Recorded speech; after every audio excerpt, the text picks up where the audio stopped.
السلام علیکم ورحمۃ اللہ وبرکاتہ۔ خاموش ہے دل بھری محفل میں چلانا نہیں اچھا، ادب پہلا کرینہ ہے محبت کے کرینوں میں۔ مسلمانوں، اسلام کی سب سے پہلی سیڑھی جو ہے وہ ادب ہے۔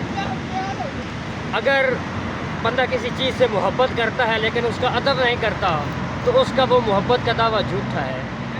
ہم صاحب کہتے ہیں کہ ہم رسول اللہ کے عاشق ہیں صلی اللہ تعالیٰ علیہ وسلم، لیکن دیکھیں عاشق ہونے کے ناطے ہم کرتے کیا ہیں کہ اس کا عاشق کو بندہ اس کا نام کبھی زمین پہ گرنے نہیں دیتا۔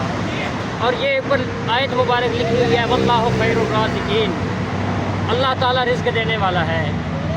لیکن اگر ہم اس کی بے ادبی کرتے رہے اور اس جیسے مقدس آیات مبارکہ کو لکھ کر ایسی نہروں میں ڈالتے رہے تو ہمارے رزق میں کبھی برکت نہیں ہوگی۔ مسلمانوں، خدا را کچھ خوف کرو، رب کے نام کی بے ادبی کرنا چھوڑ دو۔ السلام علیکم ورحمۃ اللہ۔